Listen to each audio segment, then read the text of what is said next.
Sejam todos muito bem-vindos ao meu canal, onde eu vou compartilhar com vocês as minhas operações, dicas, um pouco de conhecimento da metodologia que eu uso para atuar aí no mercado financeiro, seja com day trade, seja com swing trade, tá? Que eu opero mais fortemente, e vou compartilhar aqui com vocês esse conhecimento e várias dicas. Então vem comigo que eu gostaria aqui de começar, né? Se você é novo, se você está chegando, eu gosto aqui dessa aula referência para você entender um pouco o que eu opero, qual que é a metodologia que eu utilizo, qual que é a base, né, de todo o conhecimento aqui que eu utilizo para fazer as minhas operações todos os dias.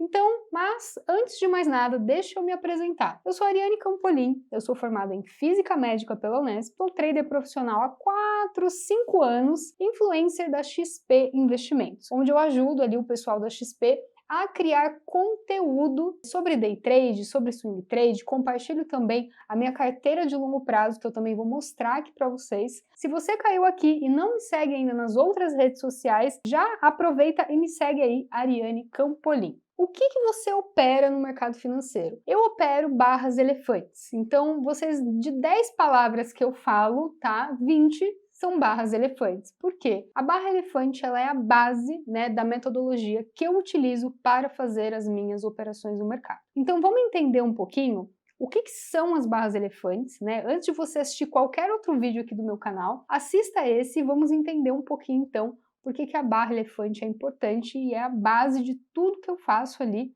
no mercado financeiro. As barras elefantes, elas são as barras grandes que eu vejo ali no meu gráfico. Como assim, Ari? Quantos pontos tem essa barra elefante? É a primeira pergunta que todo mundo me faz. Gente, a volatilidade, ela muda todos os dias. Então, por exemplo, se você vai operar uma barra um determinado dia, pode ser que ela tenha, em média, 250 pontos. De repente, você vai operar no próximo dia e a volatilidade do mercado está maior. Pode ser que nesse dia ela esteja com 300 pontos. Pode ser que você opere um tempo gráfico de 2 minutos e outra pessoa opere um tempo gráfico de 5 minutos. Vai mudar o tamanho da barra elefante? Sim, e logo a quantidade de pontos. Ao longo do dia, essas barras grandes também mudam, né, de tamanho. Então, não existe isso de quantos pontos tem a barra elefante. Tenta sempre ser simples, né? Então, o que eu gosto muito da metodologia que eu utilizo é que ela é simples. A barra elefante é sempre aquela barra que você vai olhar no gráfico, vai bater o olho e vai falar, olha, essa barra está grande. Está grande perante o quê? Perante as demais que estão em volta. Então, quando você bater o olho e não tiver dúvida, essas são as barras elefantes que eu estou procurando ali. Ela é uma barra muito potente. Por quê? É necessário bilhões, tá, para a formação de uma barra dessa. Então, tem muitos big players entrando ao mesmo tempo. E quando a gente produz uma barra dessa, né, a gente está entendendo quem que está no domínio, se são os compradores ou se são os vendedores, é onde estão os big players. E quando surge essa barra, então, a gente acaba ali não tendo dúvidas. Então, por exemplo, como que eu olho aqui nesse gráfico e identifico uma barra elefante? Essa daqui, ó, já é uma barra elefante de venda. Essa outra também é. Essa daqui também. Essa daqui também. Opa, então pera. Todas essas barras são barras elefantes? Sim. Por quê? Porque elas estão maiores do que as demais em volta. Ah, mas todas têm o mesmo tamanho? Que as pessoas me perguntam, a partir de quantos pontos eu considero uma barra elefante? Não existe isso de quantos pontos, porque você vê que a volatilidade, até elas, mesmo se for no mesmo dia, ou se a volatilidade estiver parecida, elas não vão ter a mesma quantidade de pontos. Mas por que uma barra elefante ela é tão importante? Então vamos lá do começo. O mercado, ele nada mais é, né, do que ali uma disputa de compradores e de vendedores. Então vamos entender um pouco melhor por que a barra elefante ela é tão importante.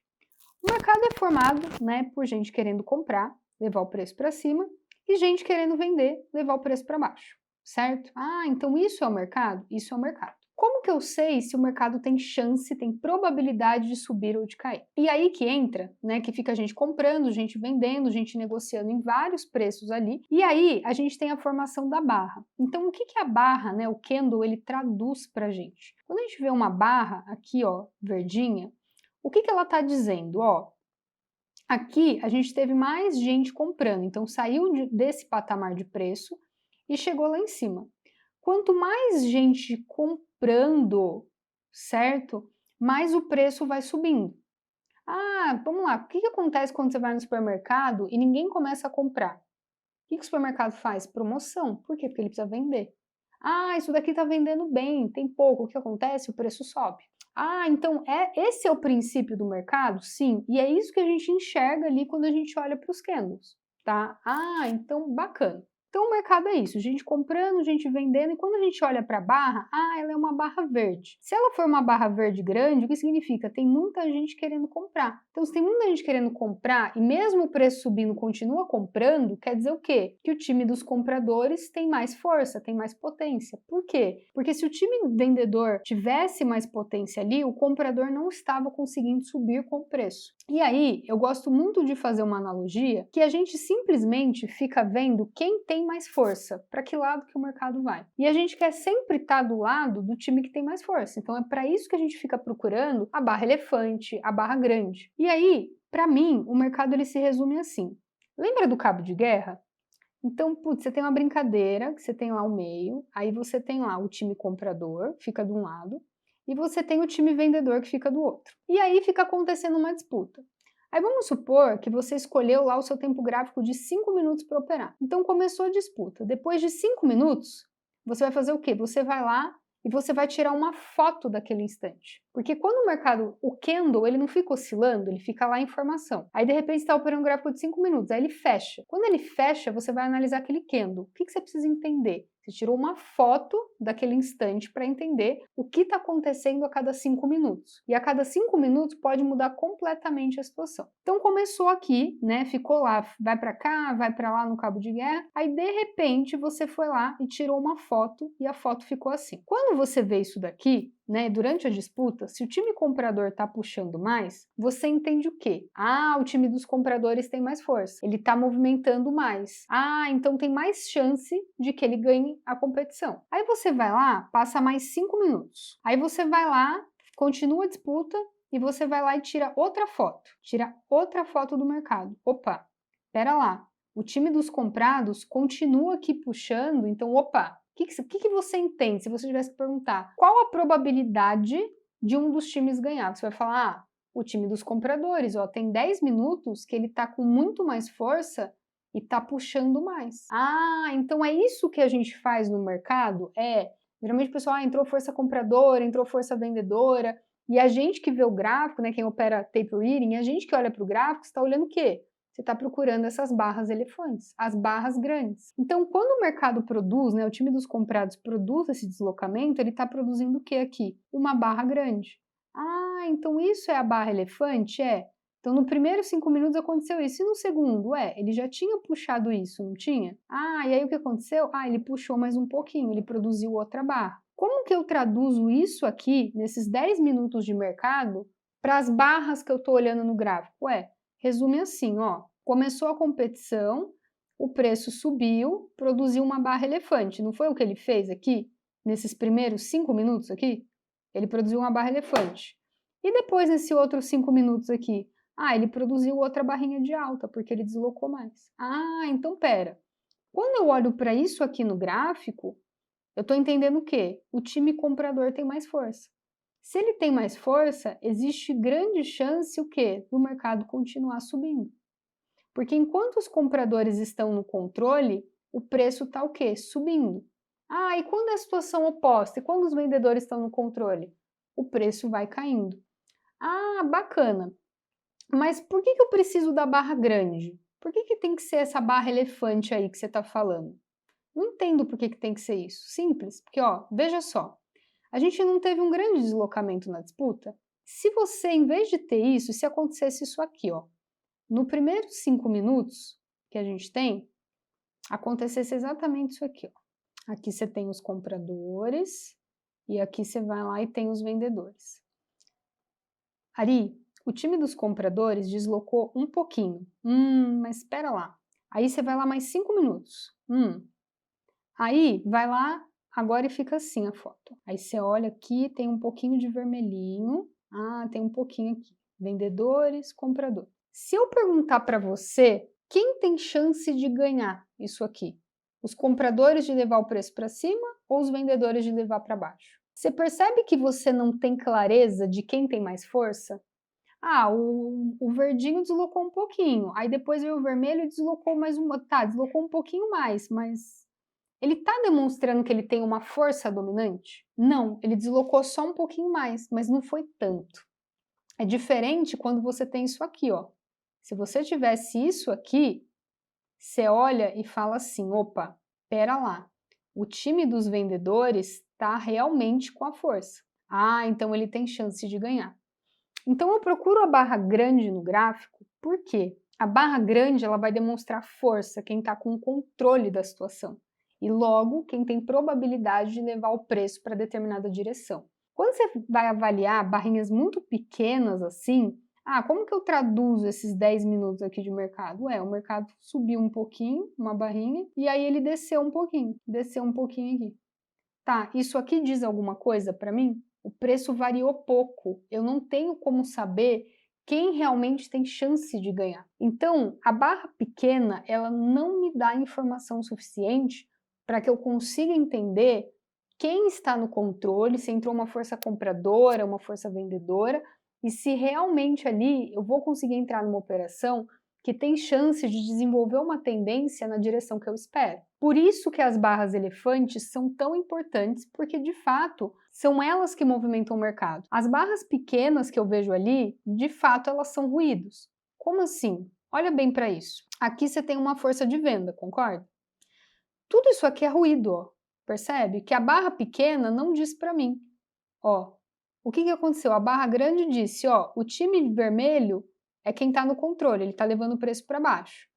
Tem como você comprar uma barrinha pequenininha contra essa força grande de venda? Então, pera, isso aqui é ruído, ruído, ruído. Aí vem e faz outra força de venda aqui. Opa, legal, olha só isso aqui. Faz essa força de venda. Pera lá. Então, força compradora, a força vendedora ainda está no controle. E essa compradora aqui, será que eu compro essa barra? Como que você vai comprar essa barrinha verde só porque ela está um pouquinho maior, mas a força de venda ainda é o quê? Dominante. Ah, então pera, se ela é dominante, então quando eu tenho força de venda dominante, o mercado está caindo? Ah, o mercado está caindo, então pera lá. Olha só o que acontece, ele cai, ele produz outra, e produz outra. Ah, então pera, agora eu estou entendendo. Ah, então as barras grandes, elas estão aqui no meu gráfico, ó. Ah, então se a força de venda é dominante, o mercado está caindo. E quem está dizendo isso para mim? As barras elefantes. Ah, então é isso que você usa para operar? Sim, a base de todo o meu operacional são barras elefantes. Ah, então esse é o único setup que você utiliza? Não. Então, mas assim, como assim? Você tem mais setups? Sim, só que todos eles são derivações da barra elefante. Então, é como se eu pegasse a barra elefante e traduzisse ela em N modos que ela pode se representar no gráfico. Como assim? Ué, pensa só, se você tiver um padrão de candle que ele é assim, ó.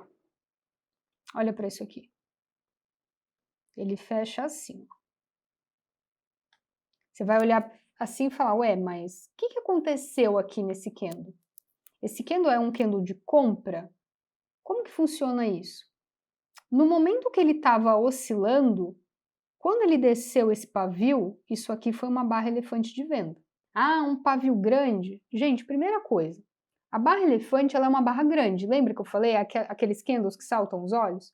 Que são essas barras grandes que me permitem ver para onde o mercado está indo. Então lembra, a barra pequena é ruído. Então quando eu desenho isso aqui para vocês, entenda, você está procurando uma barra dessa grande. Aí esse pavio ele é muito grande, então ele foi uma barra vermelha quando ele estava oscilando.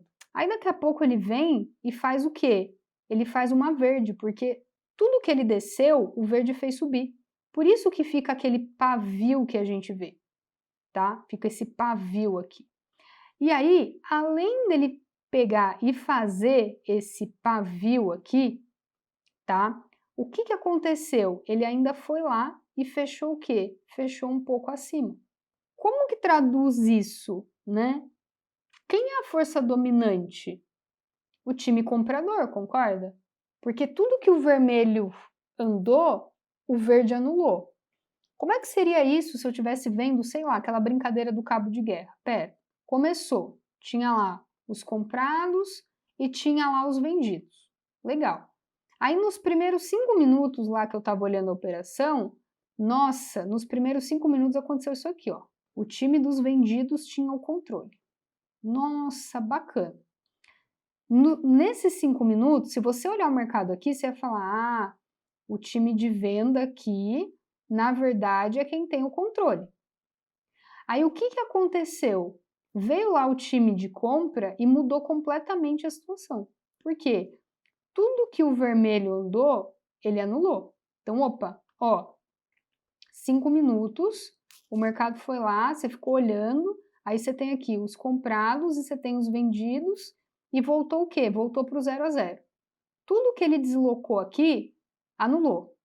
Aí passou mais 5 minutos. Ah, passou mais 5 minutos, e o que aconteceu? Ah, agora o time dos comprados virou para cima. Então, pera. Agora aqui, ó, se você for ver, o time dos compradores foi lá e fez o quê? Além de anular, produziu o quê? Um verde aqui. Opa! Então, se o vermelho foi lá, puxou, e o verde puxou de volta, anulando tudo isso, quem está no controle é o time dos compradores. Percebe? Então, existe uma barra elefante aqui, ó, que ela está implícita quando você vê esse pavio. Ah, então de fato isso daqui é um martelo, bora um inteiro. É, mas de fato você está comprando o quê? Se você juntar essas duas barras aqui, é uma barra elefante. Tudinho isso aqui é uma barra elefante. Ah, então eu estou comprando uma barra elefante? Está. Então isso é o que acontece no mercado? Sim. Só que quando você tem a formação dessa BT, acontece tudo, você pode ter em candles separados, ou você pode ter o quê? Isso acontecendo num único candle, que durante 5 minutos fica ali oscilando e produz esse candle para mim. Então, pera, esse candle aqui, ele quer dizer tudo isso para mim, que existe uma barra elefante ali? Sim, é isso que ele está dizendo para você. Então é importante que a gente entenda essa lógica, e eu sempre falo que o gráfico de 5 minutos, eu opero um tempo gráfico de 2 minutos. E se você quiser operar um tempo gráfico de 10 minutos? O que eu gosto nesse método é que não importa o tempo gráfico que você opera. Por isso que dá para usar o mesmo método para fazer swing trade, para fazer day trade. Eu não preciso aprender um setup para um, setup para outro.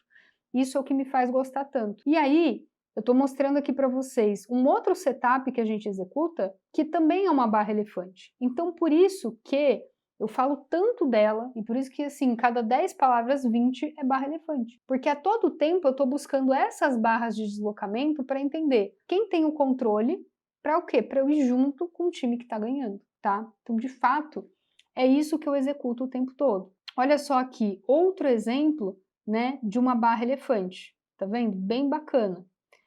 Aqui, né, o que é importante, né, Ari, eu entendi que tem um monte dessas barras no gráfico, mas qual que eu tenho que usar para entrar? É toda a barra elefante que serve para eu executar? Então toda vez que eu vou ver uma barra grande eu vou entrar no trade? Não. É importante que a gente identifique essa barra que dá ignição. Como assim? Sempre que vai acontecer uma tendência, ó, no início dela você tem essa primeira barra. Essa primeira barra, ela dá ignição ao movimento. Olha aqui essa subida. Onde teve aqui a ignição? Nessa barra verde. É essa barra que eu quero pegar porque ela tem chance ali de produzir movimentação ao meu favor. Por que as pessoas não entram nessa barra de ignição? Ai, porque eu tenho medo. E se eu escolhi uma barra que eu acho que é ignição e não está tão claro e ela não é ignição, o que eu faço? Aí a pessoa fica assim, eu vou esperar, deixa eu ver se o mercado vai, aí se ele estiver indo eu entro, né? Porque as pessoas têm medo de executar. Só que a barra elefante, ela tem mais de 80% de chance de produzir continuidade. Qual que é o princípio da barra elefante? Toda barra elefante tem que ir, tá? Então, a maior parte das barras, quando a gente olha do ponto de vista de probabilidade, de estatística, mais de 80% delas vão, tá? Então, de novo, no mercado não existe nada que é 100%, não existe setup à prova de falha. Mas, na maior parte do tempo, quando eu faço uma barra elefante, ela produz continuidade de movimento. Então, como é que funciona isso daqui? você vende essa barra e o risco é sempre o quê? O tamanho dela. Aí o mercado ficou aqui, ó, demorou, nossa, quando demorou aqui a pessoa, essa barra elefante não funciona. Funciona, tá vendo? Aí o mercado foi lá e fez o quê? Uma tendência maravilhosa. Aí depois, ele produziu uma barra elefante, fez um pullback, e aí depois de novo, demorou, e aí ele andou bastante. Então essa barra de ignição é muito importante que a gente encontre ela. Aí a gente tem, tá, Ari, eu entrei na barra. Como que eu sei se o mercado tá indo, se a tendência continua a meu favor? Eu entendi que eu tenho que entrar nessa barra de ignição, mas como que eu sei que o mercado está numa tendência legal? Eu mostrei para vocês que o mercado vai fazendo várias barras elefantes, tá vendo? Enquanto ele está produzindo barras elefantes na tendência, essa tendência é muito boa. Então não tem por que você sair dela. E aí, a gente tem a barra de ignição, e a barra que a gente tem no meio, a gente chama ela de barra de continuidade. A barra de continuidade serve para eu entrar no trade? Não, geralmente a melhor é você entrar o quê? Numa barra de ignição. Por quê? Então vamos dar uma olhada aqui, ó. Essa aqui é a sua barra de ignição. Aí ele foi lá e produziu outra barra elefante. Essa daqui é o que a gente chama de continuidade. Por quê? Aqui você entrou, ela dá ignição. Aí o preço andou. O que aconteceu? O preço deu continuidade para baixo. Por isso que a gente chama ela de barra de continuidade? Aí o mercado foi lá e produziu outra barra de continuidade. Depois ele foi lá e produziu outra barra. Aí depois ele produziu aqui outra barra. Então isso é uma coisa bacana? Sim. E aí essa primeira barra de continuidade, ela geralmente, o mercado pode fazer várias, às vezes ele faz só uma no meio da tendência. Essa primeira barra tem mais de 80% de chance de produzir o quê? Continuidade para baixo. Quando você já vai nessa de continuidade, se você quiser entrar nela, perdi entrada. Não acho o ideal. O ideal é sempre que a gente pegue a ignição. Mas, quando você vê ela já cai para 70%, 60% de chance de quê? Do mercado cair mais.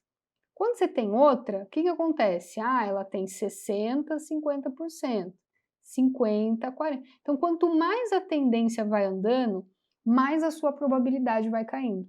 Por isso que não dá para a gente esperar. Pera, não vou entrar na barra de ignição, porque eu vou ver se vai, tá? E assim, o mercado sempre vai produzir essa barra de continuidade no meio? Nem sempre. Então não adianta você querer achar aquele jeitinho, não, deixa aí se produzir de continuidade eu entro, porque nossa, ainda tem 70% de chance, e se não produzir? Não é toda a tendência que vai ter a barra de continuidade. Por isso que você tem que entrar nessa primeira barra? Sim. Então, é uma coisa bem interessante e repara, lembra quem está com a força dominante? Aqui a barra elefante, aqui tem barra elefante, aqui tem barra... Tá, enquanto ele não anula barra elefante, o mercado está indo. Aqui ele anulou. Opa, quando ele faz isso, já presta atenção que geralmente ele vai formar um fundo aqui. Que interessante. Por que ele vai formar um fundo? Porque aqui, quando ele consegue anular uma barra elefante, ele pode formar um fundo, existe grandes chances. Quando ele anula a barra elefante, ele está dizendo o quê? A força compradora começou a ser maior. E aí o que acontece? O mercado vem para baixo, os fundos terminam de realizar essa venda, e aí você vai ficar atento se você tem uma barra elefante, se vai dar ali algum trade de reversão para você. Então isso é bacana? Isso é bacana. E aí a gente tem uma outra barra elefante que quanto mais o mercado anda, que é a nossa barra elefante de exaustão, que vai ajudar a gente a entender que ou a tendência está no fim, ou ela está chegando ao fim, ou realmente ela fica muito próxima ali. Então ela está dizendo o quê? A exaustão do movimento. Então dá uma olhada nisso aqui, você teve ali, ó, barra elefante de ignição, tá? Ela tá aqui. Aí o mercado foi lá, produziu outra, que produziu outra, foi outra, tá. Aí de repente ele chega no final, então, final de movimentação, a gente está sempre esperando uma barra elefante? Sim. Geralmente no final de uma tendência, ó, tá vendo? Começou numa barra elefante, aí você teve outra, aí aqui, ó, teve outra, e aqui o que aconteceu? Exaustão do movimento. Então quando você vai tendo barras, quanto mais barra elefante você tem, mas está te indicando o final de uma movimentação? Sim. E aí é o que eu falei para vocês. Mas por que eu não posso esperar a tendência começar a ir para entrar em outra barra elefante, se não na ignição? A probabilidade de você acertar vai diminuindo. E a barra de exaustão, mas Ari, você mostrou aqui no exemplo, tem um monte de barra. Por que essa daqui não pode ser exaustão? Como que eu vou saber? Porque essa daqui iniciou o movimento, aí depois ele fez essa, fez essa. Como que eu sei se ela não é uma terceira de continuidade? Por que é essa exaustão? Então aqui, como que você identifica uma boa barra de exaustão? Geralmente é a que tem pico de volume. Ah, olha só que coisa interessante. Então, pera. Você percebe que aqui, ó, o movimento começou e aí de repente você teve um pico. Ah, então quando você começa a ter pico de volume, né, com barras de exaustão, barra elefante, depois o mercado tem um grande deslocamento de preço, geralmente você está no final ou muito próximo do final da tendência. Ah, então é assim que você identifica? Sim. E aí, né, aquilo que eu disse para vocês, mas quantos pontos tem a barra elefante? Ué, eu tenho várias barras elefantes e elas vão ter uma quantidade de pontos diferentes. Então não tem isso. E você percebe que é as barras grandes que movimentam o mercado? Sim, são as barras grandes. Então é isso que eu vou olhar. E de novo, importa o tempo gráfico? Não, não importa. Se você vai operar um tempo gráfico de 2 minutos, de 5 minutos, o princípio é o mesmo. Então aqui, né, a gente tem várias barras elefantes, percebe? Ah, como é que funciona? Aqui você já tem uma, o risco está aqui embaixo. Aí ele produziu outra, produziu outra. Aí depois o mercado veio, anulou a barra elefante. Opa, se anulou, complicou. Deu essa barra de venda, mas aí veio a força compradora e retomou. Você comprou de novo. Aí o mercado subiu. Aqui anulou, aqui você está fora. Aí depois ele deu outra barra elefante, aí o mercado fez o quê? Produziu continuidade. Anulou essa barra, opa, tá vendo quantas oportunidades, quantos trades dá? E de novo, você só entende quem está no controle quando você entende as barras grandes, porque o resto é ruído. Ari, como assim? Traduz essa parte aqui para mim. Ó, veja bem, isso aqui é verde.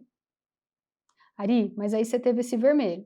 Mas quem é maior, o verde ou o vermelho? O verde ainda está maior. Tá, então pera. Aí pegou e veio o time comprador de novo. Aí ele saiu daqui e subiu até lá em cima, tá vendo? Fez uma barra, mas de fato, se você for ver, o preço saiu daqui e subiu até lá em cima, não foi? Ah, então pera. Como que você traduz isso? Não é a força compradora que puxou? Então pera. Tudo isso aqui, ó, eu traduzo como uma barra. Opa, então aqui tem outra barra. Já anulou o vermelho. Aí depois começou aqui, ó, eu tenho um pouco de vermelho aqui, aí eu tenho o vermelho.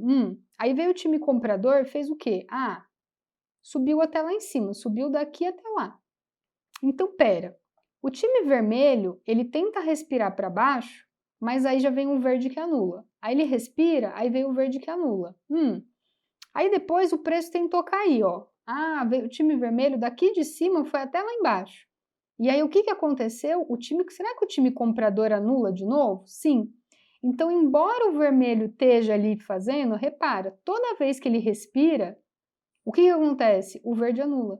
Você tem dúvidas quando você vê essas falhas do time vermelho e o time de compra anulando, de que é o time de compra que está no controle?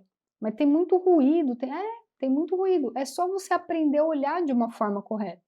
Aí o que aconteceu? Eu entendi que o time comprador está no controle. Aí veio aqui o time de venda, e depois o que aconteceu de novo? O time comprador foi lá e anulou. Aí depois o que ele fez? Ele deslocou o quê? Para cima. Que legal, Ari. Então, por isso que quando você vê, por exemplo, aqui, essa barra, ó, você está com a força compradora. Aqui está caindo dentro da força de compra, não dá para vender. Você vai vender essa barra elefante? Não vou vender porque a força compradora aqui está maior. E ela acabou de anular uma força de venda. Peraí. Aí você teve de novo a força de venda e o time de compra anulou. Então você vai tentar vender essa queda? Não. Por quê? Porque a força de compra está sempre no controle. Então pera lá. Não vou procurar operações de venda. Você viu como a forma de olhar já muda tudo? E aí aqui, no gráfico de 5 minutos, a gente também tem, ó, tem ali, aí o mercado voltou, depois ele produziu ali uma super barra elefante. Ah, e se eu quiser operar no tempo gráfico de 10 minutos? Também tem barra elefante, você vai usar o mesmo princípio. Mas qual que é a diferença ali? Qual tempo gráfico que eu escolho para operar? Quanto maior o tempo gráfico, maior a barra elefante. Como a barra elefante ela é isso aqui, ó, né? A gente está sempre o quê? Comprando, né, acima dela e com stop abaixo. O risco é esse, né? A perda é uma barra. Se você vai operar uma de 2 minutos, ela é menor do que uma de 10. Então, quanto maior o tempo gráfico que você vai operar, maior é o seu risco, mais caro é o seu stop, tá? Ah, então isso é uma coisa bacana? Sim. Outra coisa do porquê eu opero o tempo gráfico de 2 minutos. Aparece mais oportunidades, porque ele faz mais barras. Se você pega um tempo gráfico de 5, ele já faz menos candles, um de 10 faz menos candles no dia. Então, se você vai operar um tempo gráfico de 10, você vai gastar em média ali 4 horas por dia operando. Por quê? Porque demora até formar uma barra, até formar um setup ali pra gente. Mas tem alguma coisa de errado? Não, tem gente que pode operar tempo gráfico de 10 minutos. Como demora, a pessoa às vezes fica trabalhando, fica fazendo outra coisa e para ela tá tudo bem. Então, de novo, é uma escolha muito particular. Tem gente que não consegue operar gráfico de 2 minutos, que nem eu opero. Fala, nossa, Ari, eu fico desesperado, cada 2 minutos faz um candle, faz para cima, faz para baixo, nossa, tem que fazer uma análise muito rápida, eu não consigo. A pessoa às vezes opera melhor no tempo gráfico de 5, porque ela não gosta dessa afobação de, ai, cada 2 minutos. É uma coisa muito pessoal de cada um. E o operacional, ele funciona para qualquer ativo, para qualquer tempo gráfico. Ari, quero operar índice, quero operar dólar? Não importa. Quero operar ações? Opera. Então isso é uma coisa bem legal. Bom, eu espero que nessa apresentação aqui eu tenha conseguido passar para vocês o que eu opero, um pouquinho da metodologia que eu utilizo, a forma como eu enxergo o mercado, e aí eu vou compartilhando aqui com vocês cada vez mais conhecimento, dicas, espero que vocês tenham gostado dessa aula e sejam muito bem-vindos ao meu canal.